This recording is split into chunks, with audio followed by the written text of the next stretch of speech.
But one of the things that happens, and this is just, I believe that as you get a hold of this truth, that's going to be helpful in an immeasurable way. Because you realize that we all are of two minds. We all are of two minds.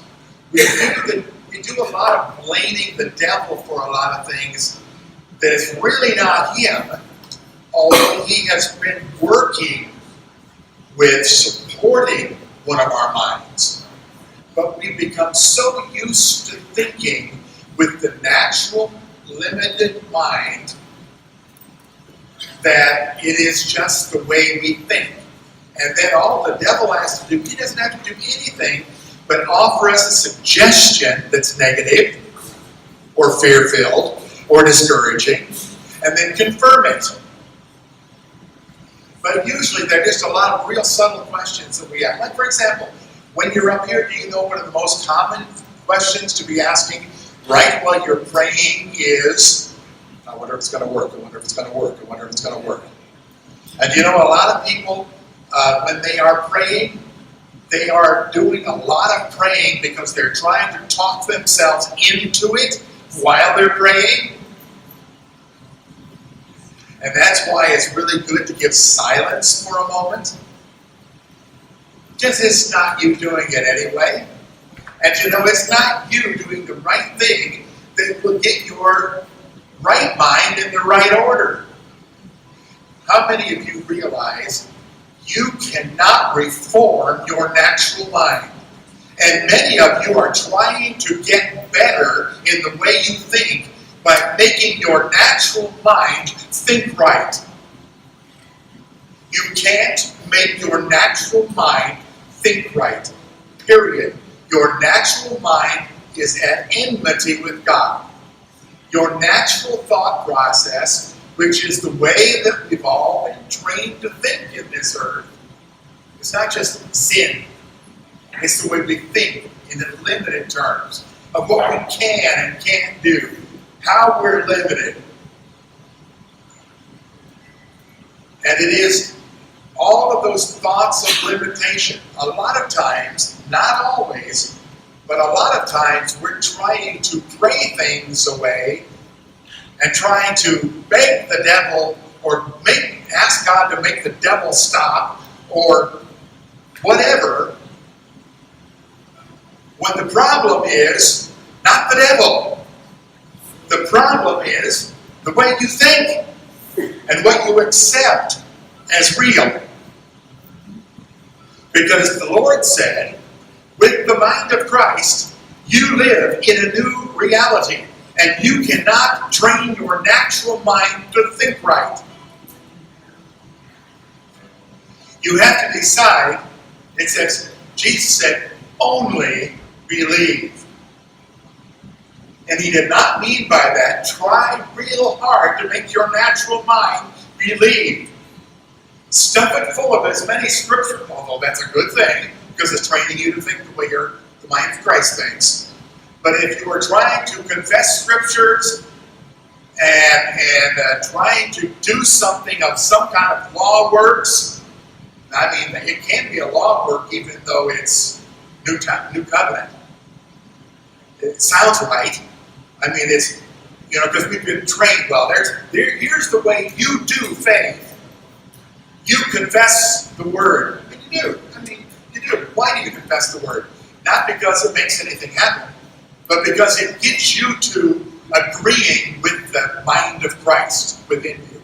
And it gets you to ordering your ways by default by the mind of Christ. Well, I'm going to say it again. Bob, I'm going to say this again. It's your birthday, and so I'm going to say it again.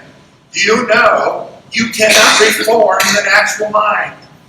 And you can't make the natural mind get better. And you cannot transform the natural mind. You and I must learn to function from the mind of Christ that is within us. And the mind of Christ will never say, I wonder if this will work. The mind of Christ will never say, if this doesn't happen, I'm dead. The mind of Christ will never say anything that saps courage away from you. The mind of Christ will only instruct you in who you are as a quantum, supernatural son and daughter of God. The problem that we've got, more than anything, is we're trying to reform our natural mind and make it come into submission. It will never submit, and it will never shut up unless you say, I'm just not listening to you anymore. So that's when all of those questions come up that are challenging what God says He does is normal for Him.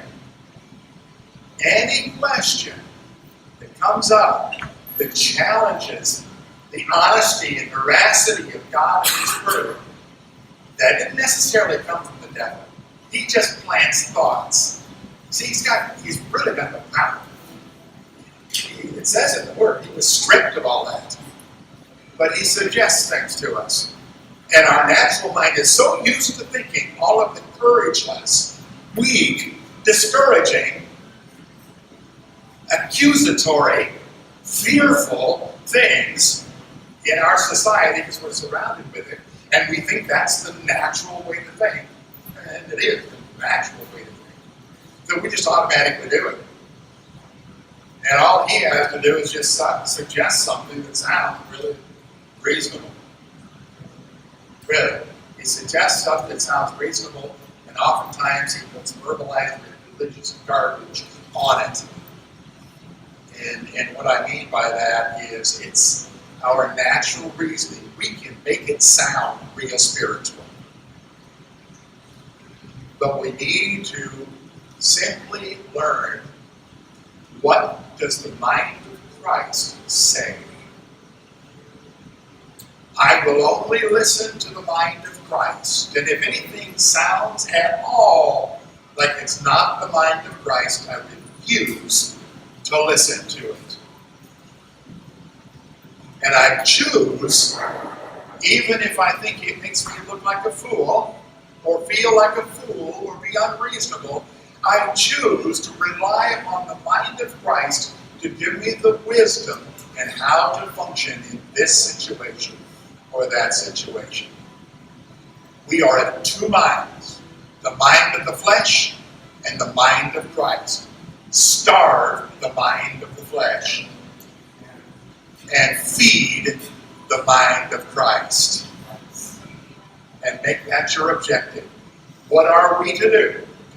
Only believe. That's what He said. Only believe. So that's really not real theological. It's real practical.